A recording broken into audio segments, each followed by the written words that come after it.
नमस्ते साथियों, वंदे मातरम। साथियों, मेरे जो इस पेज को फॉलो करते हैं, जो हरियाणा से बाहर के लोग हैं, जिसने 1857 की क्रांति सुनी है, पढ़ी है, देखी नहीं है, तो यकीन मानिए साथियों, ये दोबारा 1857 की क्रांति जो भारत को, जो देश को जिन अंग्रेजों से मुक्त करने के लिए थी, आज भले वो काले अंग्रेज के रूप में हो, उस वही क्रांति मैं देख रहा हूँ, क्योंकि मैंने क्रांतियों को बहुत बारीकी से पढ़ा है। वही जोश, वही जज्बा, उस फसल को और नस्ल की लड़ाई को बचाने के लिए लोग जो आज निकले हैं हरियाणा भर में, मैं निवेदन करता हूँ, क्योंकि आज जो मुख्य विषय वो बता देता हूँ, क्योंकि आपको भ्रमित होने की जरूरत नहीं है। कई लोगों को लगता होगा कि ये तो किसान उत्पाद मचा रहे हैं। नहीं, आज जो हम हिसार में आए हैं, हम इसलिए नहीं आए कि हमारे पे जो मुकदमे दर्ज वो वापिस हो, बिल्कुल नहीं, कदापि भी नहीं। हमारी सिर्फ एक मुख्य मांग है। उस दिन जब हिसार में एक मुझे बात बताइए, जब मुख्यमंत्री खट्टर जब उस कोविड सेंटर का उद्घाटन करने आया तो वहाँ पे 1000 लोग उसके साथ थे। वो 11 बजे पहुँचता है, वो 1000 लोगों को लेके पहुँचता है, धारा 144 को तोड़ के पहुँचता है, तो उस पर कोई मुकदमा दर्ज नहीं होता। लेकिन किसानों पे कोविड का मुकदमा दर्ज होता है, धारा 144 को तोड़ने का मुकदमा दर्ज होता है। मैं पूछता हूँ, ये कानून मुख्यमंत्री के लिए अलग है क्या? आम आदमी के लिए कानून अलग है क्या? यहाँ पे हरियाणा में क्रांति का जो आगाज हुआ है, इससे पूरे देश में क्रांति जाएगी और लेके जानी पड़ेगी, क्योंकि जो लड़ाई है सिर्फ फसल बचाने की नहीं है, ये लड़ाई नस्ल बचाने की है, ये लड़ाई रोटी की है। एक बात मैं आपको बता दूं, उस दिन जिस पुलिस वालों ने हमारी माताओं बहनों पे जो लठ मारे थे, आज चैलेंज करते हैं, है किसी किसी ने माँ का दूध पिया हो तो यहाँ खड़े हैं भाई। हमारी जो माओं को लठ मारे थे, हमारी बहनों को लठ मारे थे, आज आ जाओ भाई, कहाँ पे हैं वो? सीधा चैलेंज है। कितना रक्त बहादों के बहा के दिखाओ। साथियों, ये तो हम इसलिए चुप बैठे हैं क्योंकि सामने जो है, सामने हमारे भाई खड़े किए हुए हैं, जो WTO के दलाल, जो बड़ी बड़ी कंपनियां हैं, जो बड़े बड़े फार्मेसी, जो बड़े बड़े ये किसानों के नाम पे जो ये व्यापार करना चाहते हैं अनाज का, एक चेतावनी देना चाहता हूँ दुनिया भर के जो बड़ी कंपनियां हैं, आप अपनी फौज लेके आओ भारत में। अमेरिका, इंग्लैंड, जो लोग बैठे हैं, जो बाहर बैठ के तमाशा देख रहे हैं, आप अपनी फौज लेके आओ। जैसे अंग्रेज यहाँ पे थे, फिर बताएंगे भगत सिंह कैसे होते हैं। ये तो हमारे सामने हमारे लोग खड़े कर दिए, इसलिए हमारे हाथ रुक रहे हैं। अगर आप लोगों की यहाँ फौज होती, अगर अंग्रेजों का दौर होता, तो ये बताते भगत सिंह कौन होते हैं। ये कौन भगत सिंह के वंशज हैं? बुद्धू मार के बैठ के क्या? जब मन चाह लॉकडाउन लगा दोगे, मन चाह लॉकडाउन खोल दोगे, नहीं चलने वाला। हरियाणा के किसी गांव में लॉकडाउन का पालन नहीं होगा, किसी गांव में आपकी जो गुलामी है वो सहन नहीं होगी। बहुत हो गया ये, तो इतना भी ये मोदी छल कर गया। इतनी लड़ाई लंबी इसलिए चल गई क्योंकि लोगों को लगता था ये मोदी आया, ये कुछ अच्छे के लिए करेगा। अगर कांग्रेस होती तो ये काम आज से 2 साल 5 साल पहले हो जाना चाहिए था। तो जिसको ये लगता कि हम कांग्रेसी हैं, हम बहकाए हुए लोग हैं, कोई बहकाए हुए लोग नहीं है, हम पागल नहीं है। एक MLA MP को हमारे सामने बैठा के हमारी बहस करवा दीजिए, हमारे सियाने नहीं है ये, हमें पता है इनके पीछे कौन लोग हैं। वही लोग कांग्रेस के पीछे थे, वही लोग BJP के पीछे हैं। कल को दूसरी सत्ता कोई बड़ी पार्टी आएगी, वही लोग उसके पीछे भी रहेंगे। हम पूरी बात को समझ चुके हैं। लड़ाई हमारी फसल को और नस्ल को बचाने की है। हम नस्लों को बर्बाद नहीं होने देंगे, क्योंकि आने वाली पीढ़ियां हमें पूछेंगी कि जब ये लड़ाई, आज़ादी की लड़ाई जो चल रही थी, आप लोग कहाँ थे? वो हमारे फोटो पे थूकेंगे अगर आज भी हम नहीं खड़े हो पाए। मुझे एक बात आइए, क्या कोई व्यक्ति दुकान नहीं खोलना चाहता? हर व्यक्ति, हर समाज का व्यक्ति, किसी भी जाति का हो, दुकान खोलना चाहता है, अपनी रोजी रोटी कमाना चाहता है। ये पुलिस वाले मैं कह रहा हूँ 2-2 कौड़ी के पुलिस वाले जो लठ मारते हैं गरीबों पे, रेहड़ी वालों को जो लठ मारते हैं, ये ताकत किसान की है, ये ताकत इस कौम की है। लगा हाथ, ये देख दिखा रहा हूँ भीड़, किसी ने मास्क नहीं लगाया हुआ, किसी ने कोई सोशल डिस्टेंसिंग नहीं है। ये सत्ता, ये ताकत, ये हमारी एकता की है। ये पूरे देश में जो ताकत है, ये हमारी एकता की है, हमारी कौम की, हमारी किसान बरेदरी की एकता है किसी में दम? कोई हाथ लगा के दिखाते हैं यहाँ पे? एक गरीब रेहड़ी वालों को आप दांत मार देते हो, आपके उसके सब्जी खिंडा देते हो पुलिस वाले। है माई का लाल, है कोई माँ का दूध पीने वाला जो यहाँ पे आके हमारी ताकत को चुनौती दे सके? किसी CM में, मुख्यमंत्री में दम, जो किसी गांव में, किसी शहर में कार्यक्रम कर सके? हम में दम, जहां मन करा वहां जाएंगे। हमारी ताकत, हमारी एकता के दम पे जहां मर्जी होगी हमारा वहां जाएंगे। गुलाम नहीं है, आजाद पैदा हुए थे, आजाद ही मरेंगे। मैं चेता देना चाहता हूँ पूरी सरकार को, पूरी कौम को, ये लड़ाई कोई बहकावे में आके नहीं लड़ी जा रही। ये लड़ाई स्वतंत्रता की दूसरी लड़ाई है। जो भगत सिंह ने जो सपने देखे थे, लड़ाई भगत सिंह आजाद सिंह लेने लड़ी, लेकिन उसका जो फायदा वो गंद चुनिंदा लोग लेके चले गए। बटू केशवर दत्त जैसे लोग जो विधानसभा में बम फेंकने वाले लोग थे, उनको बाद में इतना प्रताड़ित किया गया कि लोगों को लगा कि इससे अच्छा आज़ादी नहीं मिलती तो अच्छा था। अब पूरी आज़ादी लेके मरेंगे। ये जो पार्टी के जो तलवे चाटने लोग दिन रात अभी पार्टी में तलवे चाटते हैं, इनसे निवेदन है कि किसी का भला नहीं कर सकते। अगर बच्चों को बचाना, अपनी फसल को बचाना, नस्ल को बचाना, अपनी जमीन को बचाना है तो आप लोगों को इस लड़ाई में शामिल होना पड़ेगा। बहुत सारे लोग कह देते हैं कि ये किसान तो खाद डालते हैं, यूरिया डालते हैं, फलाना करते हैं। किसने सिखाया इनको डालना? इन गंदी सरकारों ने इनको डालना सिखाया है। अगर सरकारें चाहती तो 1 साल में जैविक खेती करवा सकती है इनसे, लेकिन सरकार नहीं चाहती। सरकार चाहती है कि इनके हाथ से किसी तरह ये जमीन ले ली जाए। जैसे विदेशों में कॉन्ट्रैक्ट फार्मिंग होती है, कॉन्ट्रैक्ट फार्मिंग यहाँ भी हो और किसानों को सिर्फ मजदूर बना के रखा जाए, जो नहीं होने देंगे। ये जो बड़े बड़े दलाल जो बैठे सत्ताओं में या विदेशी जो दलाल हैं, इनको नहीं पता था कि यहाँ पे एक जाति बस्ती, यहाँ पे कौम बस्ती किसान कौम भारत में जो किसी गुलामी को सहन नहीं कर सकती। वो गुलामी ये सहन नहीं करने वाली है। तो साथियों, ये किसान भाई है, ये किसी के बहकावे में नहीं आया और जेड़ी लेके आया है, क्योंकि इसको पता है अगर ये हमारी जो जमीन, अगर हमारी ये नस्ल फसल बर्बाद हो गई तो हमारा तो मरना वैसे भी तय है। तो साथियों, ये भाई अपना जो लखा भाई है सुंदरपुरा से, ये चैलेंज कर रहा है सरकार को। चैलेंज इसलिए कर रहे हैं क्योंकि हमारे साथ अत्याचार, हमारे साथ हद हो गई है। हम भी छिक चुके हैं सरकारों से, बहकावे से छिक चुके हैं। तो साथियों, अब भी जिसको लगता है, इस देश के जिस नागरिक को लगता है कि मुझे इन तानाशाही सरकारों से पीछा छुड़ाना, भले वो कांग्रेस की है, बीजेपी की, आपकी है, आप लोग इनकी ठगी का शिकार हो रहे हो। कुछ नहीं है, बस आप लोग इनके ठगी का शिकार हो गए, दिन मारे जाओगे, आपके बस का कुछ नहीं है। अगर अपने आप को बचाना है, अपनी दुकानदारी बचाना चाहते हो, अपने आप को बचाना चाहते हो, अपने बच्चों को बचाना चाहते हो, तो इस समय मौका है किसानों का साथ दे दीजिए। नहीं तो ऐसा समय ना है कि आप किसानों का साथ देने चाहो, किसान की ताकत ही ना बचे आपका साथ लेने की। मैं हर जाति हर वर्ग से बार बार निवेदन करता हूँ, आप समझिए, ये जो किसान लड़ रहा है, ये जो सारी चीजें आज दुकान खुल रही है, ये किसान जाति देख के दुकान नहीं खुलवाता, हर व्यक्ति की, हर जात की दुकान खुलवाता है, ताकि लोग। मैं एक बात आपको बता देना चाहता हूँ, जिसको लगता है जी हम बीमारी फैला रहे हैं, आज एक बात मेरी लिख लीजिए, आज से 1 हफ्ते बाद कोई बीमारी नहीं बचेगी, क्योंकि ये बुखार का जो समय था ये जा चुका है। अब सरकार जानबूझ के आंकड़े घटा देगी टेस्टिंग के, और उनको लगेगा जी ये फलानी चीज से रुक गई, लॉकडाउन से रुक गई, लेकिन किसी चीज से नहीं रुक रही।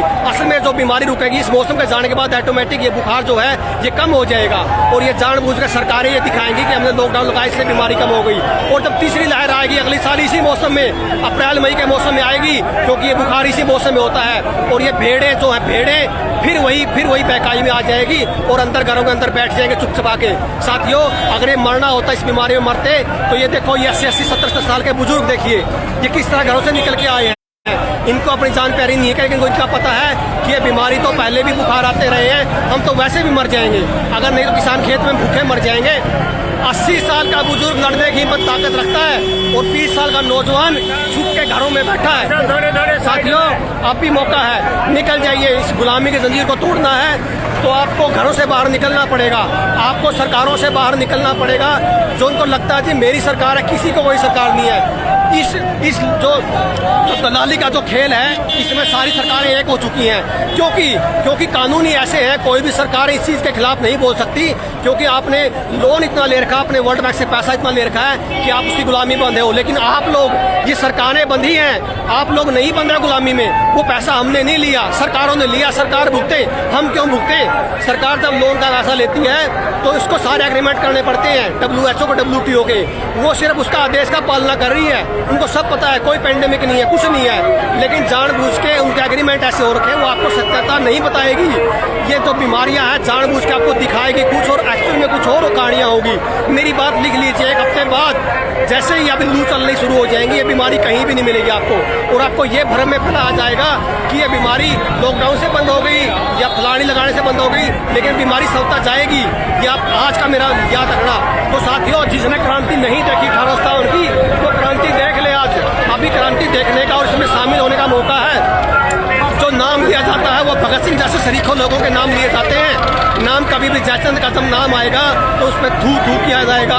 नाम मरना तो तय है, अगर आप कुछ भी नहीं करोगे मरोगे फिर भी, तो मरने से पहले जो परमात्मा ने जीवन दिया है उसमें परमात्मा के पुरुषार्थ के काम के लिए लगाइए, लड़ने में लगाइए। आप लड़के बिना लड़े नहीं बच सकते, मरना तो आप लोगों का वैसे भी तय है, क्योंकि आत्मा जो है आत्मा बचेगी, शरीर का तो जाना तय है। तो सभी से निवेदन करूंगा, मृत्यु को निकाल दीजिए। अगर आप अपने हकों की लड़ाई, अपने बच्चों की लड़ाई नहीं लड़ सकते तो वो भी मृत्यु है, वो भी मृत्यु है। उस मरने से अच्छा है घरों से बाहर निकल के लड़के क्यों ना मरा जाए, लड़के क्यों ना मरा जाए। मैं एक बात साफ कर दूं, यहाँ पे हम लड़ने का मतलब ये नहीं कि हम गोली चलाने आए हैं, लड़ने का मतलब है हम अपने हकों की आवाज लेके आए हैं। जब मुख्यमंत्री खट्टर 1000 लोगों को लेके शहर में धारा से तोड़ सकता है, कोविड का 19 का पालन नहीं करता, वो उसका सारा तोड़ सकता है, तो वो केस जो है खट्टर पे और प्रशासन पे क्यों नहीं लगना चाहिए? वो केस किसानों पे क्यों लगता है? केस लगाओ, 20 केस लगाओ, लेकिन केस साथ में प्रशासन के मुख्यमंत्री का लगाओ। हमारी मांग ये है, हम केस से डर के नहीं भाग रहे हैं, केस इतने मर्जी लगाओ। केस तो भगत सिंह पे लगे थे, केस तो चंद्रशेखर आजाद पे लगे थे, केस तो पता नहीं कितने क्रांतिकारियों पे लगे थे, लेकिन साथ में जो खट्टर जो है इस पे केस मुकदमा क्यों दर्ज होता? मुख्यमंत्री उप मुख्यमंत्री पे क्यों दर्ज होता? ये जो रैलियां करते हैं इन पे क्यों नहीं दर्ज होता? ये आम आदमी के लिए कानून क्यों है? आपकी दुकान 11 बजे खुलवाई जाती है, 11 बजे बात करो ना, कहाँ से आता कोई ये समझाने वाला तो मेरे को हो।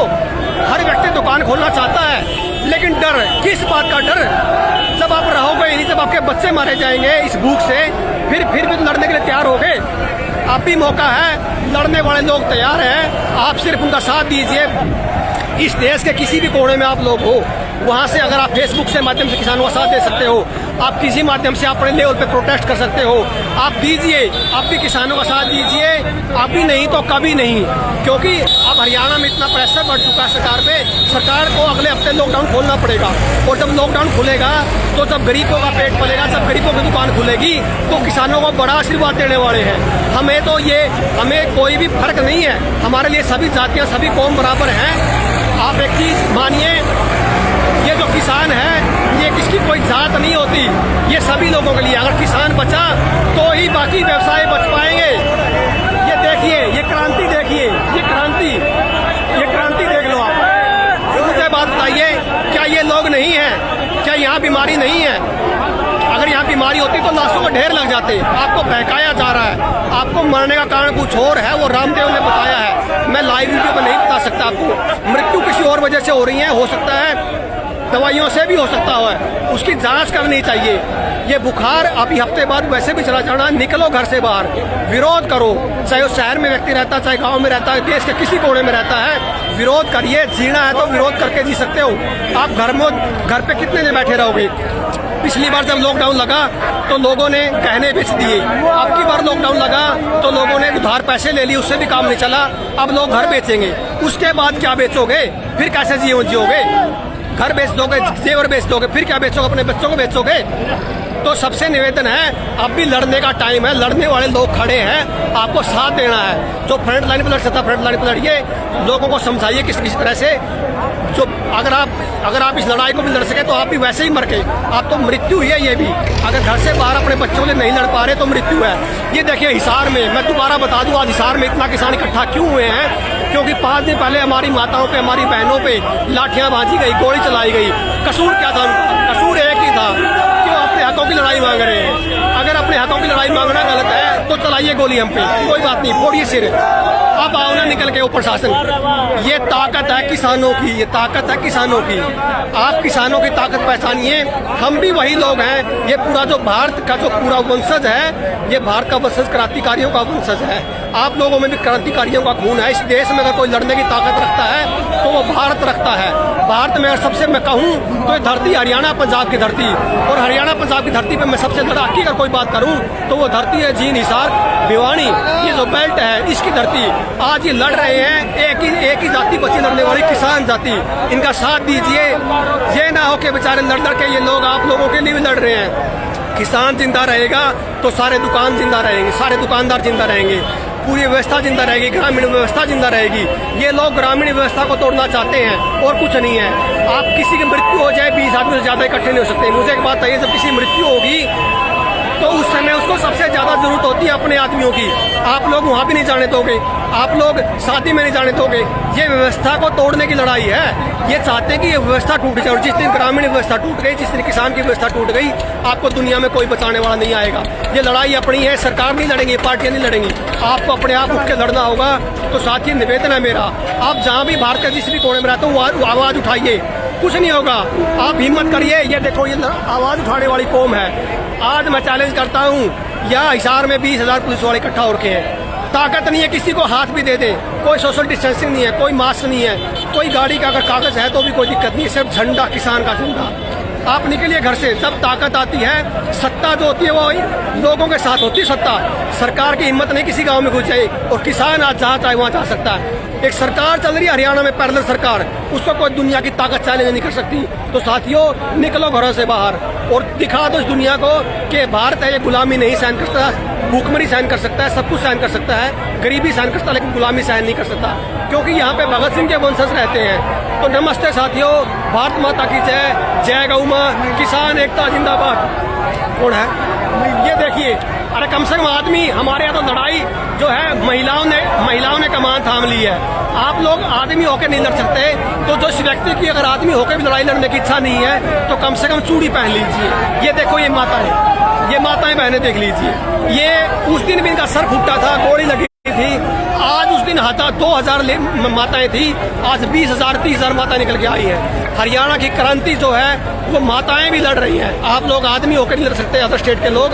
तो क्या अपने बच्चों के लिए आप क्यों बच्चे पैदा किए थे? अगर बच्चों की रक्षा करना आपके लिए संभव नहीं है तो क्यों जीवन में आए थे? क्यों बर्बाद किया अपना जीवन जी के? पेट तो दूसरे जानवर भरते हैं। अगर आपको ईमानदारी से, इज्जत से जीना तो लड़ना सीखना पड़ेगा।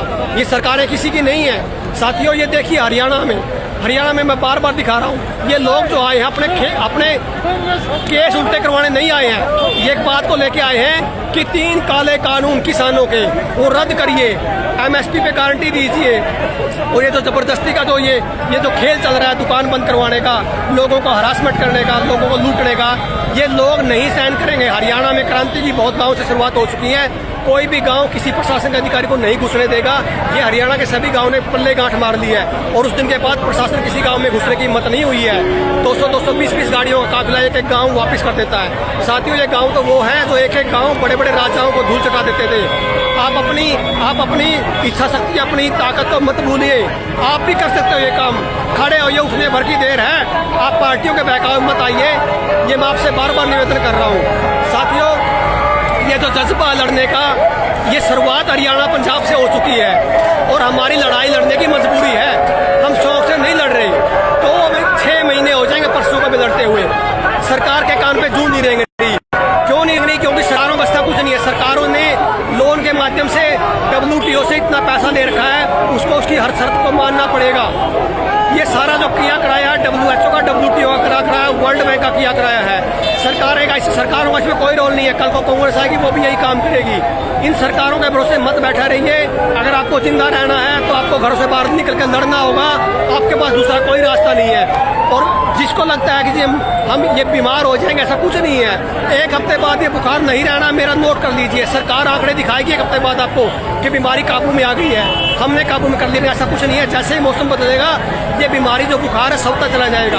अब की बार बुखार जो ज्यादा रहने का हरियाणा भर में, मैं कारण बताऊं तो ये जो कारण रहा है, ये रहा है मौसम खराब की वजह से। इस समय जो लू चलनी चाहिए थी, इस समय भी ठंड का मौसम चल रहा है। तो साथियों, मैं निवेदन करूंगा आपसे, ये लड़ाई जब आप लोग सारे लड़ोगे तभी लड़ी जाएगी।